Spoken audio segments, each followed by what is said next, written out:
सोचिए कि ऐसा क्यों होता है कि कोई जानवर का बच्चा अगर पैदा होता है तो कुछ घंटों बाद वो चलने लगता है, अपनी मां की आवाज पहचानने लगता है, बोलने लगता है कुछ घंटों में।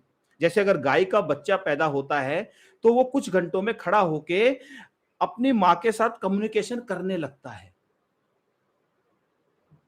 पर इंसान का बच्चा जब पैदा होता है उसके बाद उसे चलने में, उसे बोलने में कईयों साल लग जाते हैं, कई साल लग जाते हैं।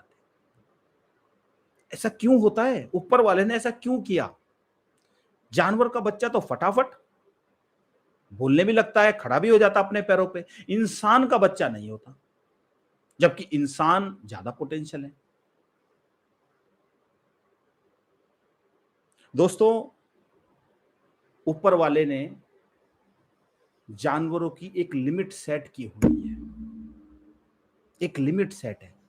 उदाहरण के लिए बताता हूं आपको कि अगर एक चीता है और वो चीता उतनी स्पीड से दौड़ता है तो सारे चीते उतनी स्पीड से दौड़ेंगे।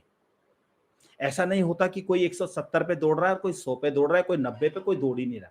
सारे के सारे 170 पे दौड़ते हैं। अगर बाज इतनी ऊंचाई पर उड़ सकता है तो सारे बाज उड़ सकते हैं, कबूतर नहीं उड़ सकता। कबूतर की लिमिट फिक्स है, कबूतर चाहेगा भी तो नहीं उड़ पाएगा, चाहेगा भी तो नहीं उड़ पाएगा। पर इंसान की, जो ऊपर वाले ने इंसान को बनाया है, इंसान को खड़ा होने में, बोलने में इसलिए टाइम लगता है क्योंकि ऊपर वाले ने इंसान की कोई लिमिट नहीं बनाई। उसे टाइम दे रहा है तैयार होने के लिए, लिमिट नहीं है। हर इंसान लिमिटलेस है। आप जो चाहते हो वो कर सकते हो जबरदस्त तरीके से। क्योंकि आप देखिए कि जो काम किसी ने पहले नहीं करा, किसी ने तो कभी कर ही दिया और उसके बाद बहुत सारे लोगों ने कर दिया।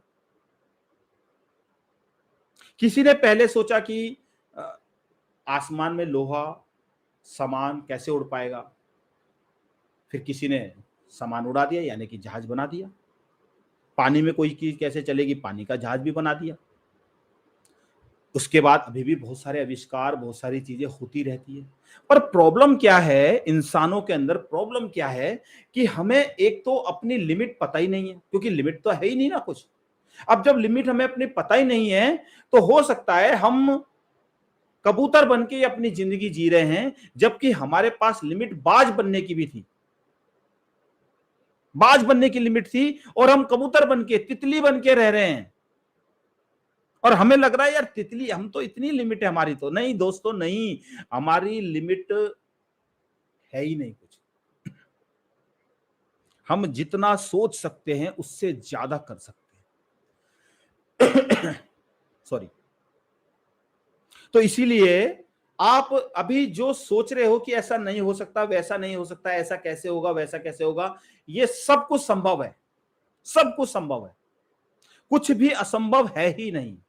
आज से कुछ साल पहले मैंने अपनी जिंदगी में, मतलब मुझे कभी दिमाग में ये हल्का हल्का ख्याल तो आता था, पर बहुत ज्यादा मैं समझता भी नहीं था कि मैं कभी लोगों को सिखाऊंगा। अगर मैं 2011 की बात करूं तो मैं तो खुद पब्लिक स्पीकिंग नहीं कर पाता था, मैं तो खुद लोगों के सामने डरता था।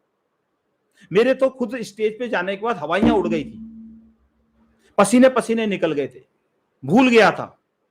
क्या उस समय मुझे पता था कि मैं लोगों को पब्लिक स्पीकिंग सिखाऊंगा? अभी करीब करीब मैं 10,000 से ज्यादा लोगों को सिखा चुका हूं, चाहे वो ऑनलाइन के माध्यम से, चाहे वो लाइव, चाहे वो किसी भी तरीके की वर्कशॉप हो।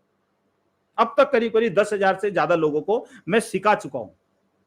पर अगर 2011 में कोई मुझसे बोलता तो ये मैंने भी नहीं सोचा था। मैं तो खुद टोस्ट मास्टर या पब्लिक स्पीकिंग इसीलिए ज्वाइन किया था कि मुझे तो खुद डर लगता था। अपने डर को दूर करने के लिए मैंने ये ज्वाइन किया था। और वो जर्नी आसान भी नहीं थी। मेरी जॉब करता था मैं गुड़गांव में, जो कि शाम को छुट्टी होती थी 5 बजे। उसके बाद मैं जाता था कनॉट प्लेस, वहां क्लास चलती थी पौने 7 बजे से 9:30 पौने 10 तक। उसके बाद घर आता था। तो सवेरे 6 बजे उठ के रात को 12 बजे घर पहुंचता था मैं, और फिर दोबारा सुबह 6 बजे उठ के और फिर 12 बजे घर पहुंचना, ये शेड्यूल रहता था। 5 बजे जाके फिर टोस्ट मास्टर पहुंचो, टोस्ट मास्टर में क्लास करो, 9:30 पौने 10 तक क्लास खत्म होती थी, फिर बाहर आके डिस्कशन करो, 10 साढ़े 10 बज जाते थे, फिर 1 घंटा घर आने में लग जाता था, 11 साढ़े 11 हो जाते थे, खाना वाना खाया, 12 बज गए, सोते सोते 1 बज गया, फिर सुबह 5 बजे उठ जाओ। वो क्यों ज्वाइन किया था? कि सिर्फ अपने डर को दूर करने के लिए। मैंने तो कभी सोचा ही नहीं था कि मैं लोगों को भी पब्लिक स्पीकिंग सिखाऊंगा। तो इसलिए ये सोच लीजिए कि आज जो आपके दिमाग में नहीं आ रहा ना, हो सकता है आप में से कोई आज से 2 4 5 साल बाद इसी तरीके से किसी प्लेटफॉर्म में, यूट्यूब पे, जूम पर या लाइव लोगों को वैल्यू दे रहा है, लोगों को सिखा रहा है। जिस तरीके से मैं आज की डेट में एक मिशन में हूं, I am on a mission to empower people's life through public speaking. मैं एक ऐसे मिशन में हूं जिसमें मैं चाहता हूं लोगों का डर जो पब्लिक स्पीकिंग को लेके वो छू मंतर हो जाए, ज्यादा डर ही ना लगे। और इसी चीज की हम प्रैक्टिस कराते हैं अपने क्लब के अंदर। इसी चीज पे मेरा फोकस रहता है कि जब कभी भी हमें बोलने का मौका मिले हम बस बोल दें।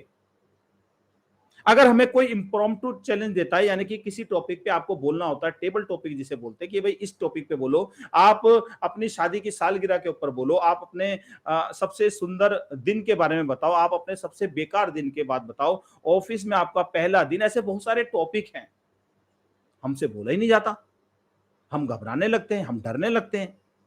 तो दोस्तों ऐसे डरोगे, घबराओगे तो कैसे आप जॉब में, बिजनेस में तरक्की कर पाओगे? जैसे थे वैसे ही रह जाओगे। इसलिए अपनी लिमिट को, मैं तो ये कहता हूं कि अपनी लिमिट को पहचानो मत, क्योंकि लिमिट है ही नहीं। पहचानोगे कैसे? लिमिट है ही नहीं। ये सोचो कि जहां आप हो अभी इससे भी 100 गुना ऊपर कर सकते हो बड़े आराम से। अगर आप आज घबरा रहे हो, डर रहे हो, अभी कल मैंने बहुत सारे लोगों को बोला था वीडियो बनाइए, कुछ ही लोगों ने वीडियो बनाई, बाकी लोगों ने नहीं बनाई। अब ऐसा नहीं है वो बनाना नहीं चाहते, बनाना चाहते हैं, पर जब कैमरा सामने आता है ना तो मुश्किल हो जाती है। और ये बड़ा स्वाभाविक है, कोई ऐसा रॉकेट साइंस नहीं है, ना ही कोई अलग बात है। ऐसा मेरे साथ भी होता है। मैंने जब अपनी लाइफ में पहली वीडियो बनाई थी, मेरी भी हालत खराब हो गई थी। 2 ढाई घंटे बन गए थे, एक 3 मिनट की वीडियो नहीं बना पाया था। अब सामने कैमरा रखो और बोलना शुरू करो। यही आप, अभी मैं लाइव सेशन दे रहा हूं, लाइव मतलब लाइव ही है ना, ये कुछ भी गलती हो सकती है, कुछ भी हो सकता है। ये अगर मैं 5-10 साल पहले सोचता तो शायद ऐसा लगता है कैसे होगा, मुश्किल है। तो इसलिए ये समझ लीजिए कि अगर आप बोलेंगे तो लोग आपको पसंद करेंगे, और लोग आपको पसंद करेंगे तो आप लाइफ में ग्रो करोगे। नेक्स्ट पॉइंट बताता हूं आपको।